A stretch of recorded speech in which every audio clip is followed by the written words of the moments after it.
YTPC. Padre Piper coming to you via the virtual airwaves of YouTube to say, hello YouTube pipe community. I hope you're doing well. Hope you're finding all the blessings that the Lord has in store for you on this IPSD. Did I get that right? International Pipes. IPDS. I don't know. It sounds almost like a disease, a diagnosis. International Pipe Smoking Day, February 20th. And what are you smoking on this special day? Me? Well, a little house cleaning. I've got my Charlestown Cobbler. I'm going to tell you what, this is one of the finest corn cobs you can get.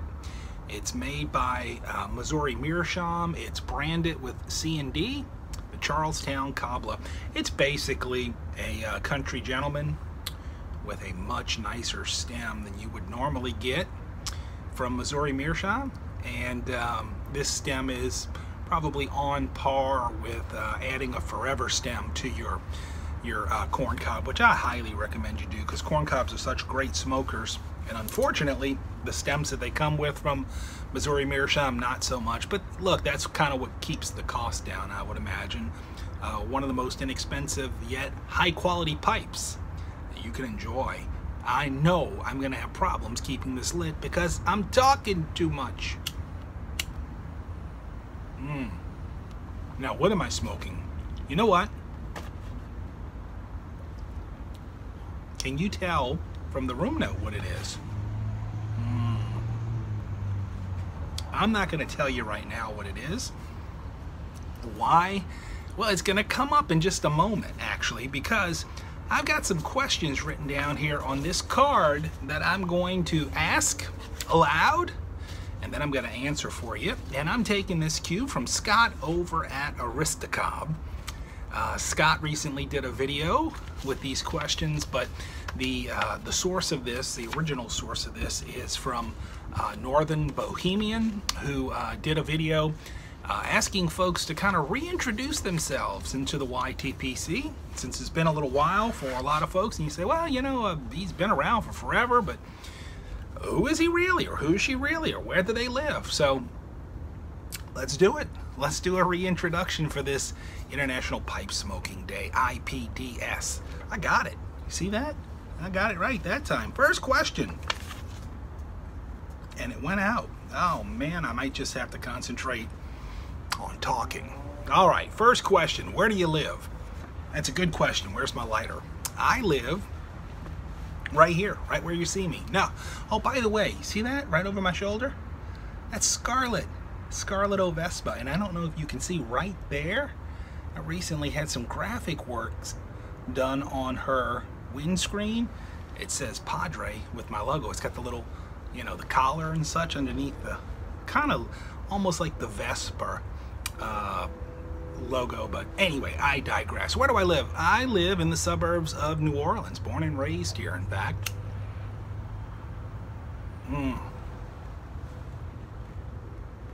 For those of you who don't know where that is, it's in the state of Louisiana and in the southeastern part of the state. And indeed, the southeastern part of the United States, continental United States, are right by the Gulf Coast. So that's where I am. How long have you smoked a pipe? Well, this one I just lit up about 5 minutes ago. But I think the real question is, like, when was the first time you smoked a pipe? And for me, that goes all the way back to my undergraduate years at Louisiana State University at LSU. So that's about, you know, years ago. Yeah, no, seriously, that's about 31 years ago, maybe. Yeah, it's been a while. Have I been a consistent pipe smoker? You know, I go through these phases. Sometimes, I mean, I've gone years without smoking a pipe. I've gone weeks without smoking a pipe. I've gone months without smoking a pipe. Sometimes I smoke several pipes a day, and again, other times it could be years in between. In the 90s, like a lot of folks, I got into cigars. Actually, I was into cigars in the 80s before I got into pipes. The pipe, I always just liked it better, but the cigar craze caught me up in the 90s. Everybody was smoking cigars. Bill Clinton wasn't, of course. He was doing other things with them, but he was partly responsible for that cigar craze of the 90s. But I would say that I go back to about probably 1988-ish, if I had to guess, give or take 6 months, maybe a year or so. I don't remember. I can tell you my first pipe was a Dr. Grabo, bought at a drugstore with some Captain Black Royal. Yep, those were the good old days. Question number 3, how many pipes are in your collection? I don't want to answer this because I can't honestly answer it. I really don't know. So I've got multiple sources of pipe storage places. I would say the vast majority of them are in my home office. But then I've got several in the car. And then I've got several in my pastor's study at church. And Lord knows I've probably got some somewhere else too. And honestly, I'm almost frightened to inventory and see just how many I have. So it's more than you can count on 2 hands. How about we leave it at that? Question number 4. What are your favorite 2 or 3 tobaccos? Well, funny you should ask that, because I'm smoking one of them right now. Now here's the deal with this question. If I were to answer this question a year from now, it's going to be different. If I were to answer it 6 months from now, it's going to be different. I was looking back about a year ago on YouTube. I was talking about Skiff Mixture from Samuel Golleth. Great mix, great blend. And I realized I hadn't smoked it probably in 4, 5, 6 months or so. So, you know, I go through these phases, but right now, one of the ones that I'm enjoying most, I've been enjoying 2 bulk blends. One is from Lane Limited, BS005, an incredible Balkan style English blend, bulk, I mean dirt cheap and great, cool smoking, flavorful, smoky, great for the winter. And in my journey into the realm of Virginias, this is a bulk blend that I've been just enjoying the heck out of. I'm almost afraid to tell folks because everybody's going to go and try it, and you should, because it's good, and they're going to buy it all up and it's all going to be gone.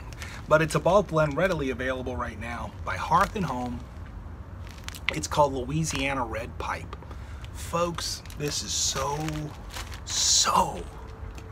tasty. Well, will it be a replacement for McClellan Red Cake? You know what, for me, I think it will be.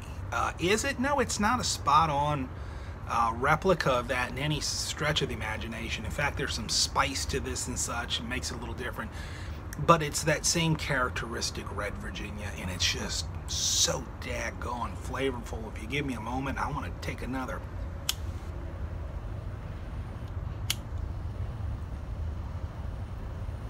Take another shot at lighting it, smoking it, finding my tamper, and pardon me while I tamp.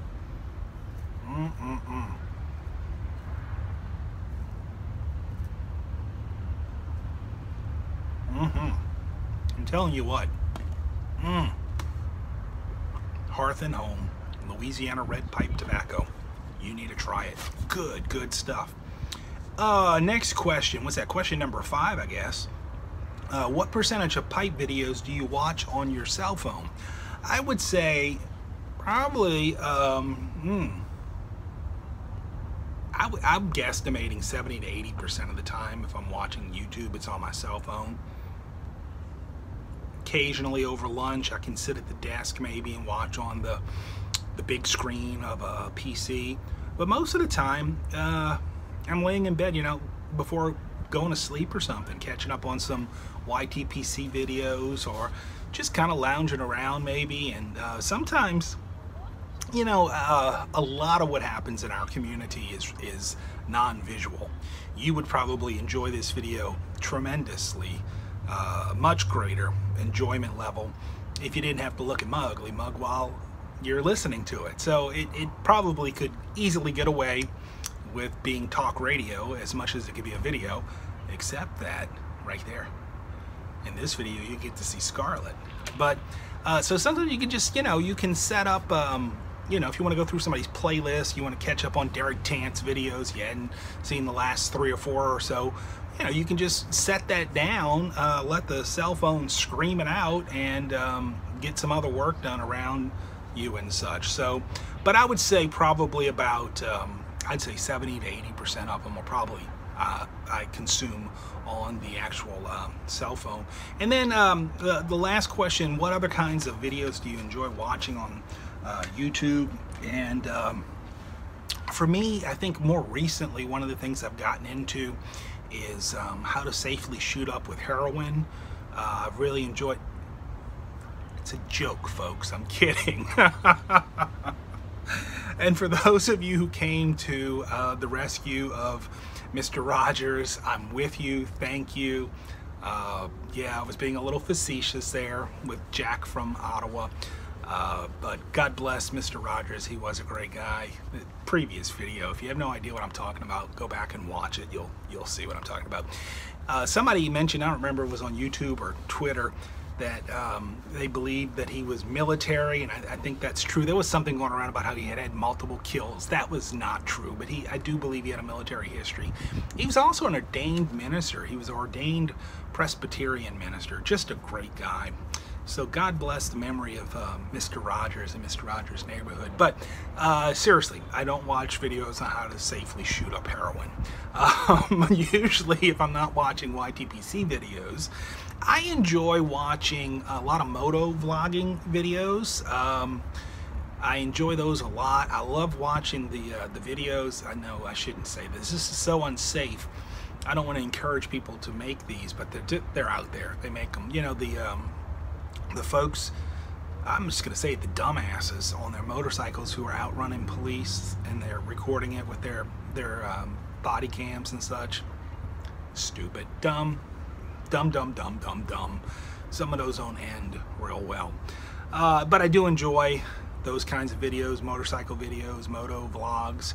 I enjoy watching humorous stuff too, particularly political satire type videos. I get a chuckle out of that.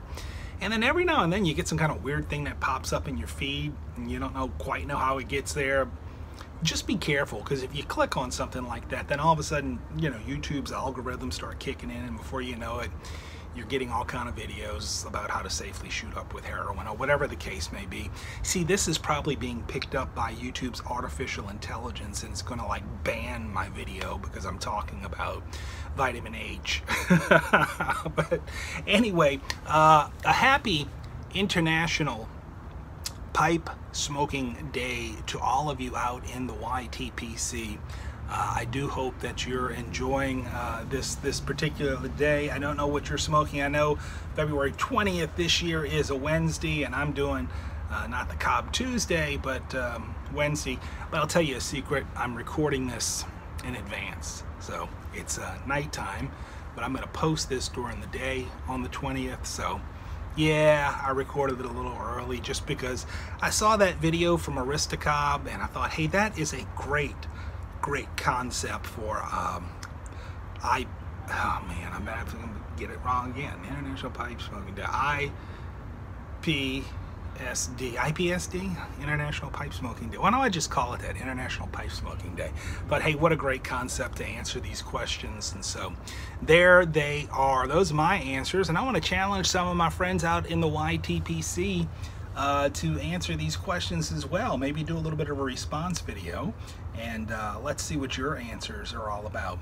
In the meantime, I want to get down with this Charlestown cobbler and enjoy this Louisiana red pipe in it. So I'm going to go ahead and do that, which means I've got to sign off with you, YouTube. So here goes. Padre Piper wishing you a very happy International Pipe Smokers Day, and wishing you and yours God's peace, grace, and blessings.